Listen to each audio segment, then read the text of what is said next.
নমস্কার বন্ধুরা, আমার চ্যানেলে আপনাদের সকলকে স্বাগত জানাই। আজকে আরও একটি নতুন রেসিপি নিয়ে চলে এসেছি। আজকে আমি আপনাদের সাথে শেয়ার করব আলুর বড়া।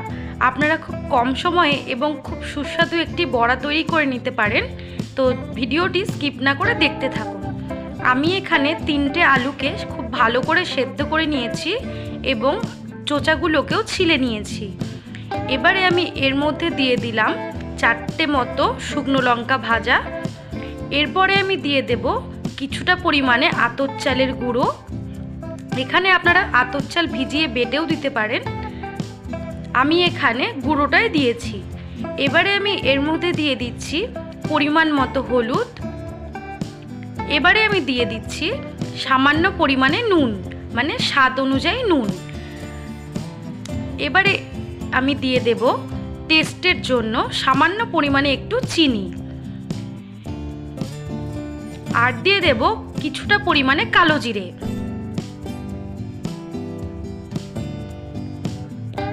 এবারে এই উপকরণগুলোর সাথে খুব ভালোভাবে মিশিয়ে নিতে হবে। এখানে আমি এই লঙ্কাগুলোকে খুব ভালোভাবে একটু ডলে নিচ্ছি। এই লঙ্কাগুলোকে এভাবে একটু ডলে নিতে হবে। এই লঙ্কাগুলোকে এভাবে ডলে নিয়ে তারপরে আলুগুলোকে হাত দিয়ে একটু ম্যাশ করে নিতে হবে। ম্যাশ করে নিয়ে খুব ভালোভাবে এই উপকরণগুলোর সাথে মিশিয়ে নিতে হবে। এখানে একটু ডোটা একটু শক্ত মতো হয়ে গেছে, সেই কারণে আমি সামান্য পরিমাণে একটু জল অ্যাড করেছি। এখানে একটু জল অ্যাড করে ব্যাটারটিকে একটু পাতলা মতো করে নিতে হবে। দেখুন, আপনারা কিন্তু দেখে বুঝতে পারছেন এটার ঘনত্বটা কতটা হয়েছে। এবারে এভাবে কিন্তু করে এই ব্যাটারটিকে আপনাদের তৈরি করে নিতে হবে। এবারে কড়াইয়ে আমি কিছুটা পরিমাণে তেল গরম করে নেব। তেল গরম করা হয়ে গেছে। এবারে আমি একে একে এভাবে ছোট ছোট করে আলুর বড়াগুলোকে ছেড়ে দেব। আর মনে রাখবেন, তেলটা গরম হয়ে আসলে গ্যাসের ফ্লেমটিকে কিন্তু কমিয়ে রাখবেন। গ্যাসের ফ্লেমটিকে কমিয়ে রেখে এভাবে ছোট ছোট করে হাত দিয়ে শেপ দিয়ে আলুর বড়াগুলোকে দিয়ে দিতে হবে। আপনারা যতটা ছোট বড়ার শেপ দেবেন, ভেতরে কিন্তু ততটাই ক্রাঞ্চি ব্যাপারটা আসবে। খুব বড় করলে কিন্তু এই বড়াগুলোর ভেতরে খুব ক্রাঞ্চি ব্যাপারটা আসে না, আর খেতেও কিন্তু খুব একটা ভালো লাগে না।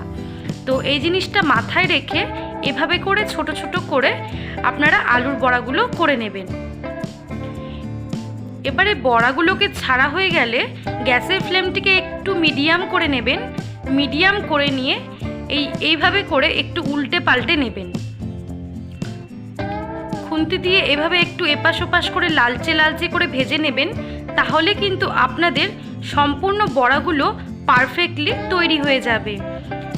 এই রেসিপিটি কিন্তু খুবই সহজ, এবং আপনারা কখনো যদি মনে করেন যে ডাল করেছেন এরপরে কিছু আর করতে ইচ্ছে করছে না, এই বড়া যদি ভেজে নেন, শুধু ডালের সাথে এই বড়া দিয়ে কিন্তু খুব ভালো একটা জমে যায়। তো আমার তো ভীষণই ভালো লাগে। আপনাদের কার কার ভালো লাগে অবশ্যই কিন্তু কমেন্ট করে জানাবেন। আর আমি কথা দিচ্ছি, এই রেসিপিটি আপনাদের ভীষণই ভালো লাগবে।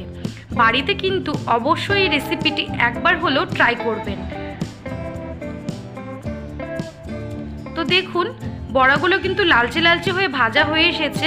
এবারে আমি একটা হাতা দিয়ে এই বড়াগুলোকে তুলে নেব। এভাবে করে আমি আবারও একটি ব্যাচ বড়ার ছেড়ে দেব। দেখুন আমি কিভাবে করে এই বড়াগুলোকে ছাড়ছি, সাইজটা কতটুকু আছে সেটা কিন্তু আপনারা খুব ভালো করে খেয়াল রাখবেন।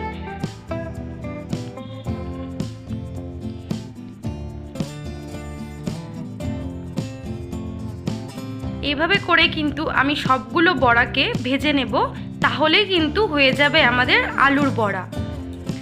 দেখুন কতটা সুন্দর হয়েছে, কালারও এসেছে ভীষণই দারুণ, এবং দেখতেও কিন্তু দারুণ হয়েছে। ভিডিওটি কেমন লাগলো অবশ্যই কিন্তু কমেন্ট করে জানাবেন।